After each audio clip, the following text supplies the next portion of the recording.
He hit me first. Yeah, but you know what that means? He's mad. You see how I ate that? Yeah,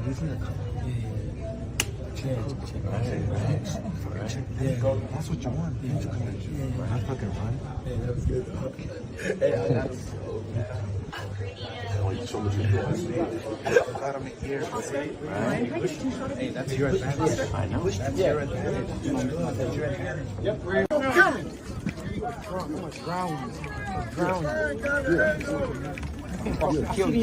Where's your mom at? Where's your mom, bitch? Where's your mom, bitch? Where's your mom, bitch? Where's your mom, bitch? Where's your mama, bitch? Where's your mama, bitch?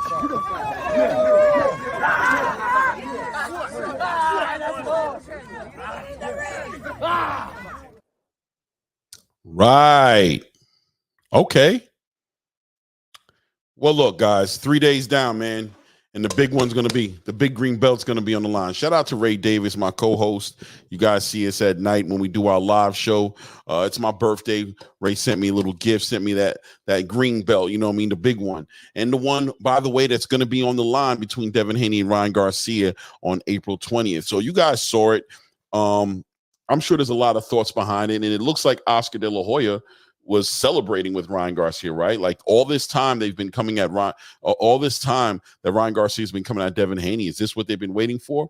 It looks like the Golden Boy team seems like they're celebrating a small victory. They feel like this is something that has possibly gotten into Devin Haney's head, and that they finally penetrated the poised professional wall, the kid who always hangs his hat on being a professional fighter, you know what I'm saying? Always showing his professionalism and how nobody can get him out of his game. And you guys finally got him to do something that maybe he's out of his character.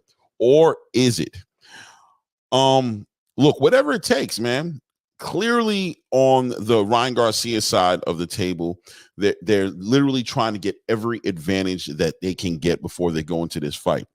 Some might say that's just boxing 101. That's just selling the fight. Maybe they feel like they're ripping a page out of the Muhammad Ali handbook on creating great fights, and why not follow the script behind the arguable greatest fighter of all time? Maybe that is what it is.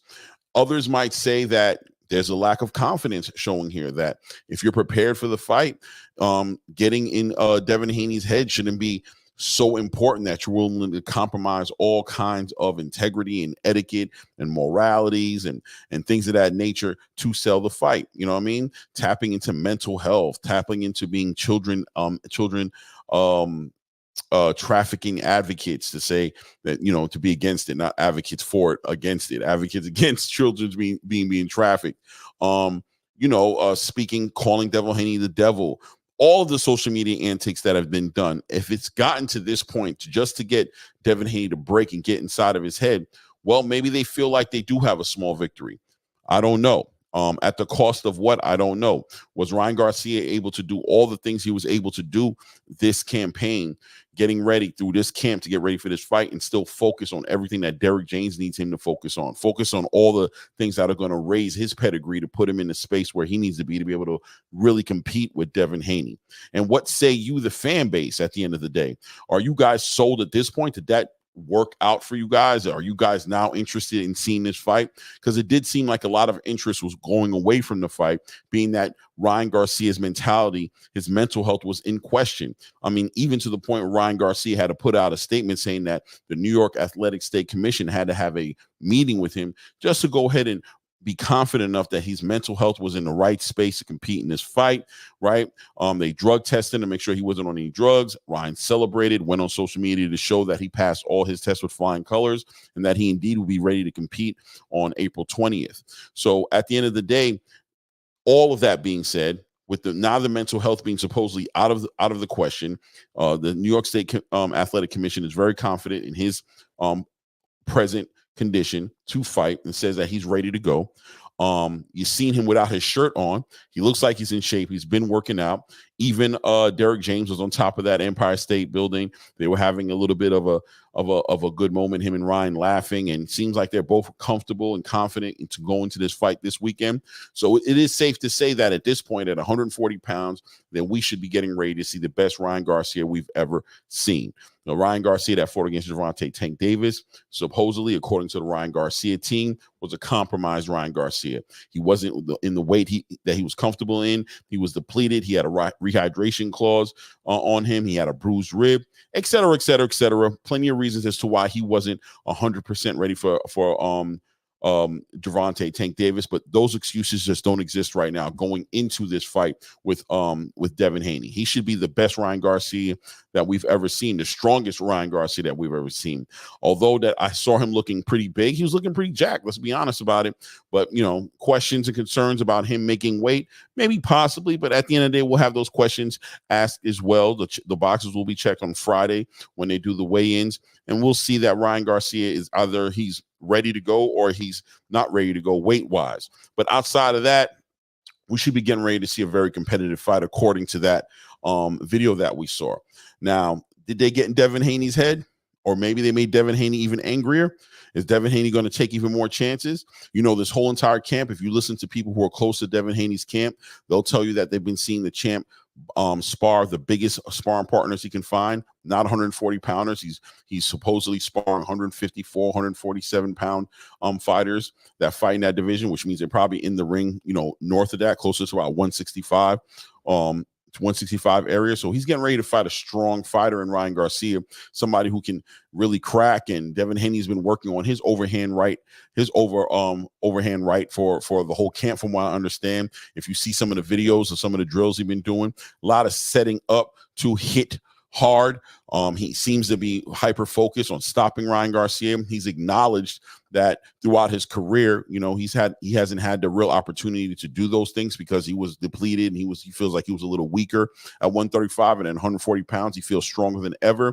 Now we know, punchers are, the saying is punchers are born, right? You don't create punchers, but you can create a stronger fighter, right? And a stronger fighter naturally should punch harder. Somebody who's a trained fighter who knows how to turn his hands over properly in his punches, leverage properly by positioning his feet and throwing with his back, not with his shoulder, throwing with his legs, not with his shoulder.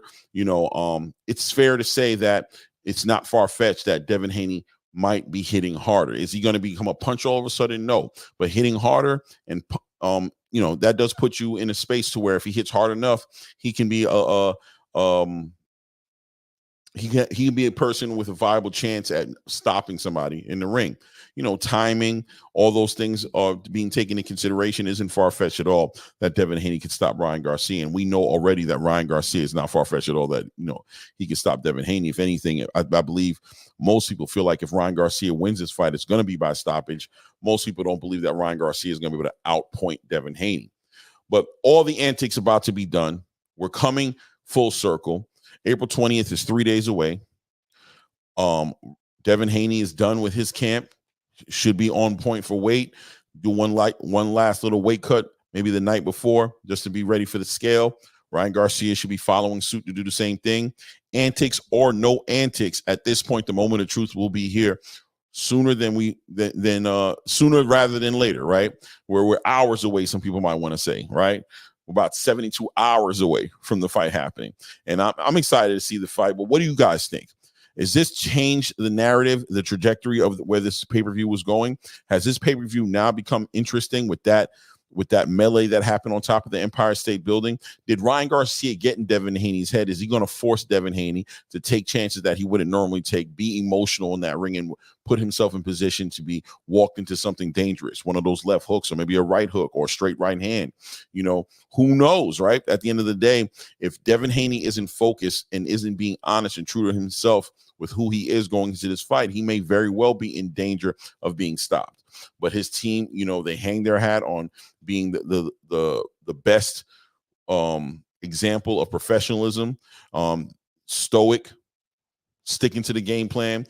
Devin Haney and his father have been in many awards with Lomachenko, with Regis Prograis, with Linares, plenty of fights to where, you can see that they work very well together. In the Lomachenko fight, there were moments in time where people thought that Devin Haney was a little bit unsettled in the fight with what he thought, whether he was winning or not. And it seemed like Bill Haney was able to keep him gathered, bring him down. He had his son's ear and was able to walk him through it and get him ultimately to a second title defense victory for his undisputed titles at 135. So this is a very confident team going into this fight.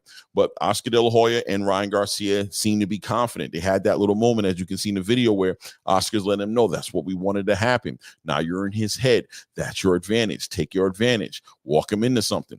They made it pretty clear in that conversation how they felt about it. And clearly, Ryan Garcia felt like he had his own small victory, even though he got slapped in his face in front of everybody or mushed in his face in front of everybody.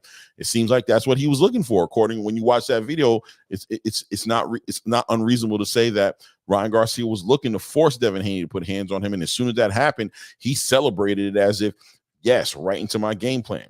So we'll see how this all turns out. You guys let me know in the comments, what do you think? Is this fight selling now? Are you interested in this fight now? Are you guys ready to pay for these pay-per-views? Are the tickets going to start selling at the Barclays Center? Does this event overnight, inside of a week before the fight, turn completely around, and what we saw happen, the trajectory of the event not being a successful event, all of a sudden becoming a successful event now, including the pay-per-view, because of what happened on top of this Empire State Building? You guys let me know what's going on, but I will be talking again April 20th. The big belt, the big green belt is on the line. Ryan Garcia, Devin Haney in the Barclays Center. We'll see you guys there. Leave a comment. And guys, remember, you see scrolling the bottom. Shout out to Charles Edward Cheese. He's we're giving away $25K once this channel hits over 1,000 subscribers, courtesy of Charles Edward Cheese. Shout out to him for believing in his channel, wanting to see it grow. Obviously, I can co-sign that feeling.